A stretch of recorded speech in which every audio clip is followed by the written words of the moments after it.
Imagine the person you love gets a phone call. Not dramatic, not cinematic, just quiet. They meet someone new, and the terrifying part isn't that this new person is better than you. That would at least let your ego keep its dignity. No, the terrifying part is this. They're you in every way that matters on paper. Same sense of humor, same tenderness, same ambition, same taste in music, same way of listening when someone's voice cracks, same quirks, same love language, same moral instincts, same patience threshold, same "I know what you mean" look. And over a few weeks, the person you love starts drifting calmly, logically, like a customer switching brands because the new one has the same product, but fewer bugs. Then one day they say it, in the gentlest tone imaginable. "I'm sorry, but I met someone who fits me exactly." They leave and you collapse. Now here's the question you don't get to dodge. If the replacement has all your qualities, why would you be upset? Because you weren't valued as a person. You were valued as a bundle of features, a product. And the moment the world can manufacture your product again, your sense of meaning starts to wobble like a cheap table.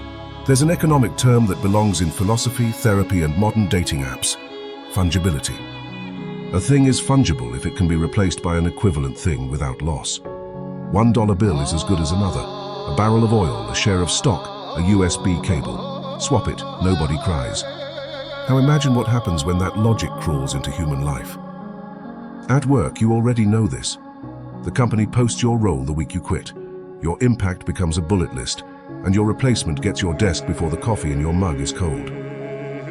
In relationships, it's subtler, but it's everywhere. You feel it when someone says they want a partner who's ambitious, funny, emotionally intelligent, like they're ordering a custom laptop. Someone swipes through faces like a catalogue, convinced that somewhere out there is a better version of what they already have. Someone leaves not because you mistreated them, but because they believe there are more options now.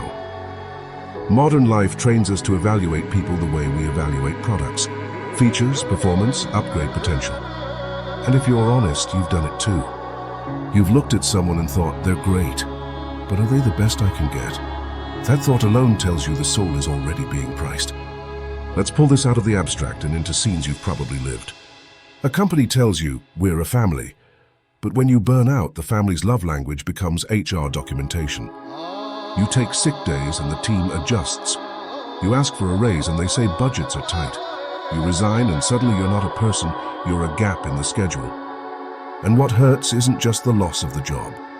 It's the revelation that the meaning you felt, being needed, being relied on, was conditional. If you can be swapped out like a battery, then the system never loved you. It loved the function you performed. Think about the way dating apps work. The architecture itself suggests a worldview. There is always another option. Even when you're happy, the background noise of more remains. That's not romance, that's consumer culture wearing perfume. So when someone leaves you, part of the pain isn't the breakup.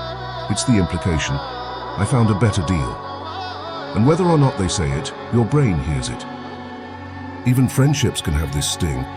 You miss one event, then another, and suddenly you notice your place in the group is less solid than you thought. The jokes still happen without you.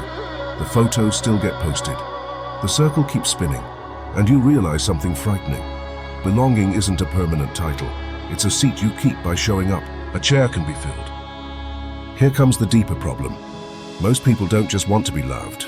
They want to be non-substitutable. They want to feel like if they vanished, the world would have a hole shaped exactly like them, and nothing else would fit. And when life shows you that things keep moving, when your workplace runs fine without you, when your ex laughs with someone new, when your friend group reconfigures, your ego interprets it as existential violence, because it forces you to confront a terrifying possibility.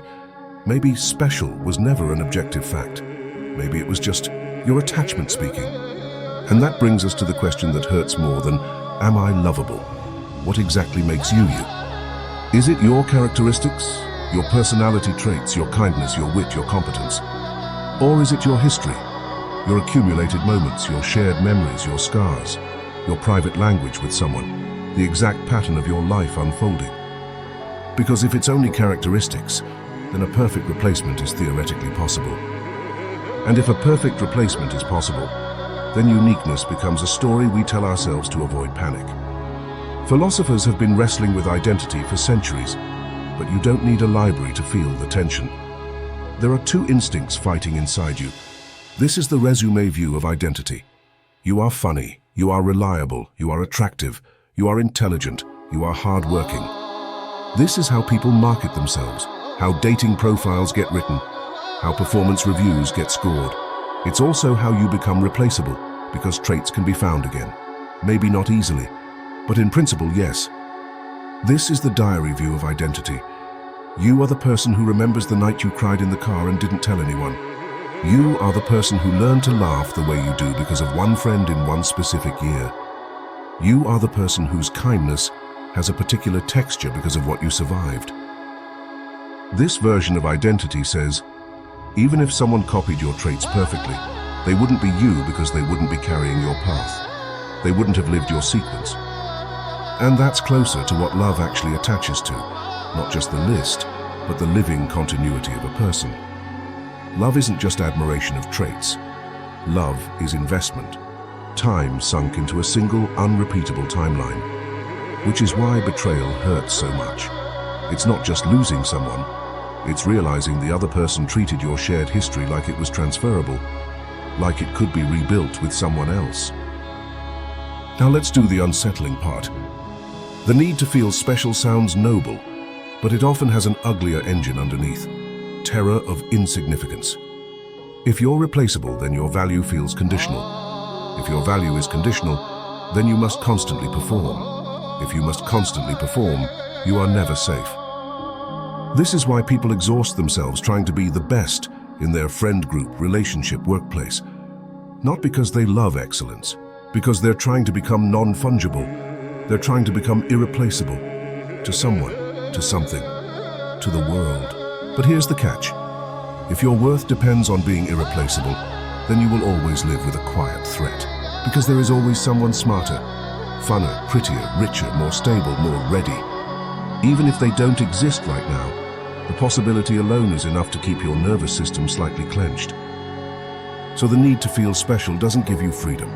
It gives you a lifetime contract with anxiety. You can't stop being human. You can't stop caring if someone leaves you for a better match. But you can stop building your entire identity on a fantasy that no one else can ever replicate.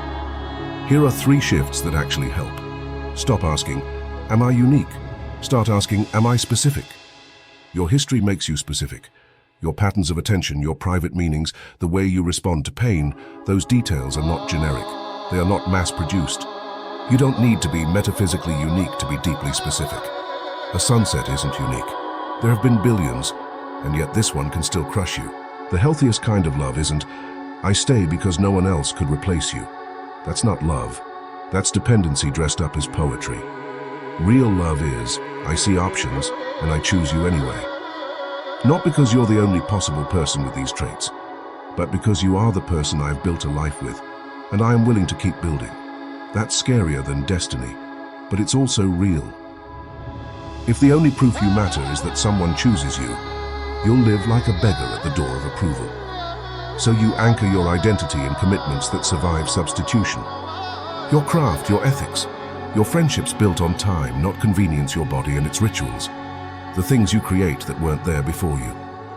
Even if someone replaces you in a role, they can't erase the fact that you existed and acted. Your worth becomes something you generate, not something you receive.